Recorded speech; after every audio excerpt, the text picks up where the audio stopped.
Assalamualaikum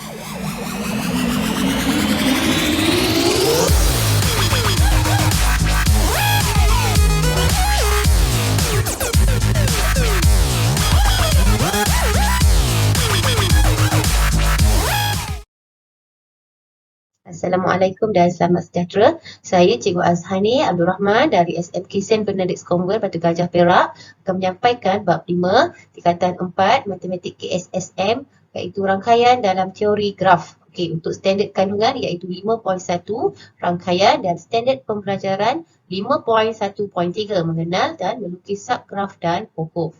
Okey, bagaimanakah anda mengenal dan melukis subgraf? Okey, mari kita tengok kepada definisinya. Subgraf merupakan sebahagian atau keseluruhan suatu graf yang dilukis semula tanpa mengubah kedudukan asal bucu dan tepi. Suatu graf H dikatakan subgraf kepada graf G jika bucu-bucu graf H ialah subset kepada bucu-bucu graf G iaitu V H subset kepada VG, tepi-tepi graf H ialah subset kepada tepi-tepi graf G iaitu EH subset kepada EG. Dan pasangan bucu setiap tepi graf H adalah sama dengan tepi graf G. Okey, ini adalah graf G ya. Contoh, salah satu contoh untuk graf G dan diberi rajah 1. Jadi kita perlu tentukan adakah rajah 1 ini adalah subgraf kepada graf G. Okey, kalau kita lihat kepada graf G ataupun rajah 1, okey, kita ada satu E5 iaitu tepi salah satu dalam graf G ini adalah E5 dan dia berada di antara P, bucu P dan bucu S. Okey, jadi kalau kita lihat pada graf G, E5 berada betul di antara P, bucu P dan bucu S. Okey, jadi kita tengok di sini. Okey, sama dengan pada rajah 1 yang diberikan. Okey, sama Jadi maksudnya apa? Rajah 1 ya kerana pasangan bucu untuk tepi E5 adalah sama di mana E5 subset kepada E1, E2, E3, E4 dan E5. Dan PS, P dan S, bucu P dan S adalah subset kepada P, Q, R dan S. Okey.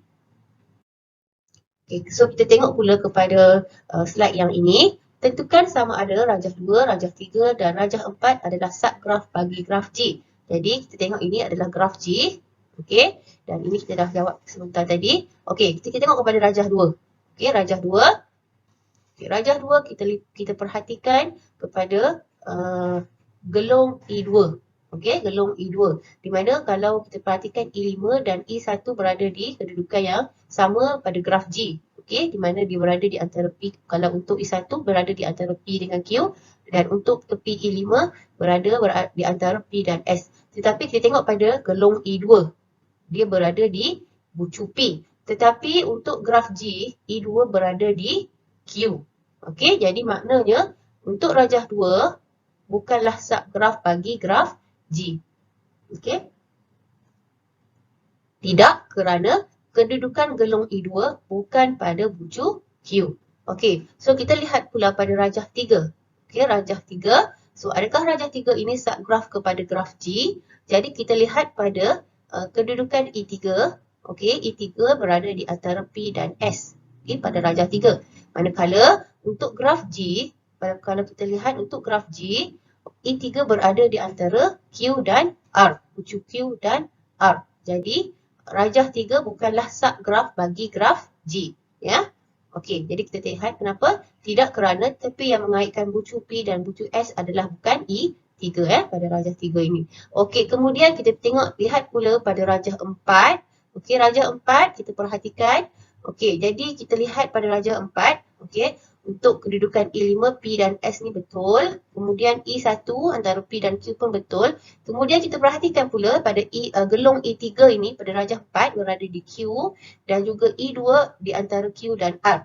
Jadi kita lihat kepada graf G. Okey, jadi E2 berada di Q dan E3 berada di antara bucu Q dan R. Jadi maknanya untuk rajah 4 kedudukan E2 dan E3 ni adalah salah. Jadi dapat disimpulkan bahawa rajah 4 adalah bukan subgraf bagi graf G. Okey. So, tidak, kerana tepi gelung dan tepi yang mengaitkan bucu Q dan bucu R adalah salah. Okey, jadi kita tengok dulu pada.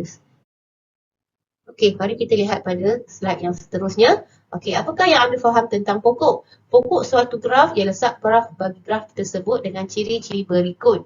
A. Graf mudah iaitu tanpa gelung atau berbilang tepi. B. Semua bucu mesti berkait dan setiap pasangan bucu dikaitkan oleh satu tepi sahaja. Dan C. Bilangan tepi sama dengan bilangan bucu tolak 1 iaitu bilangan bucu sama dengan N dan bilangan tepi sama dengan N tolak 1. Okey, mari kita lihat contoh.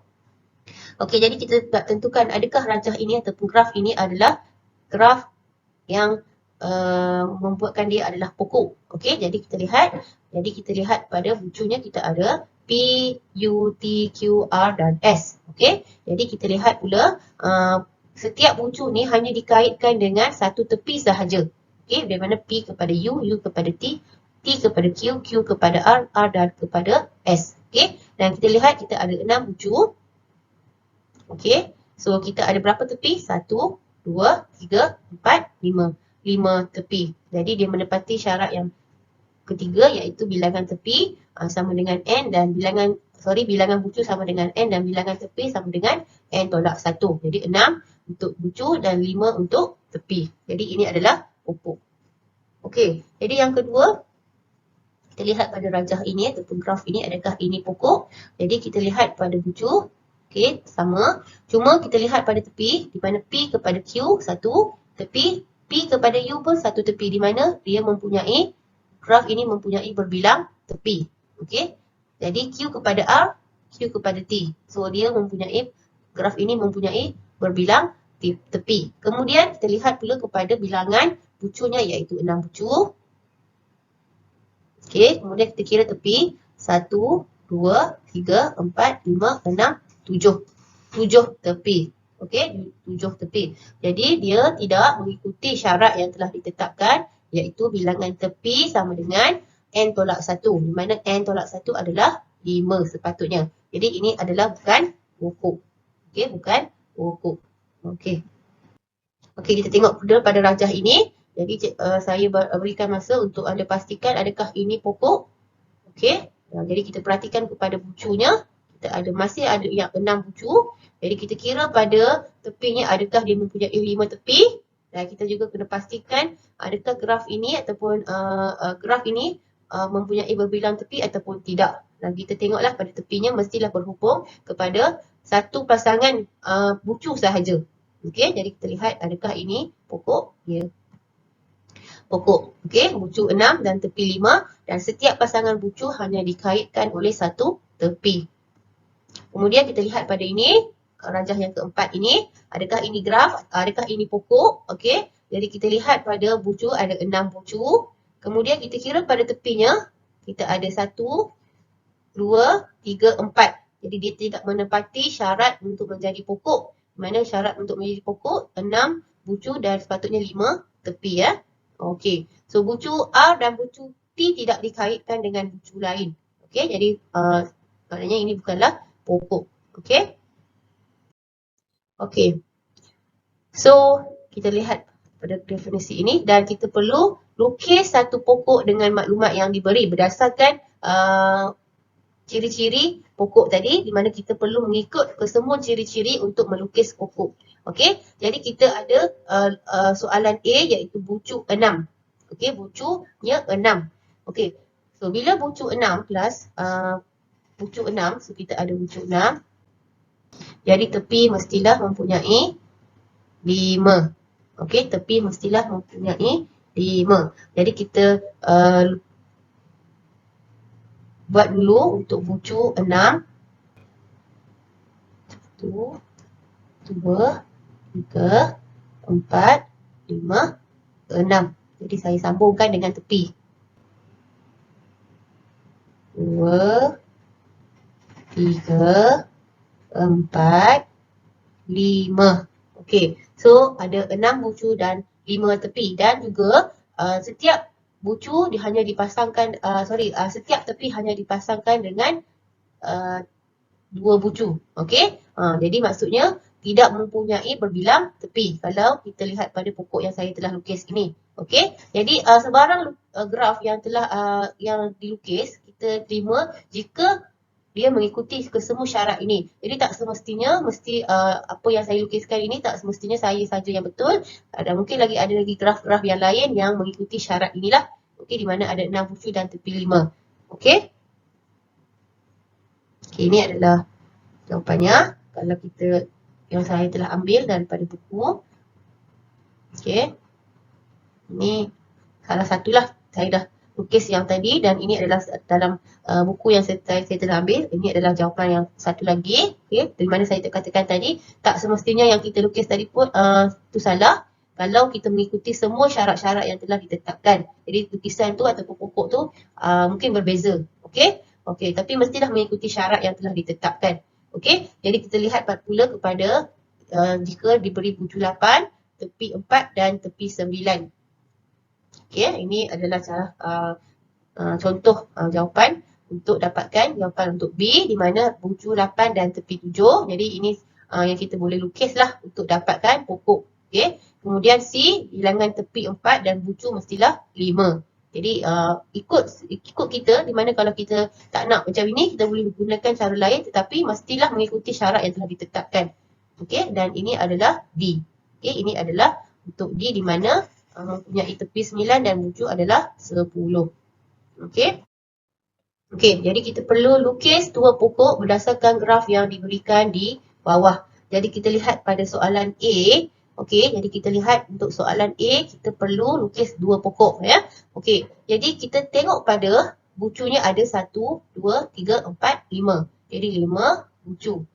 Di mana tepi untuk satu pokok mestilah dengan 4.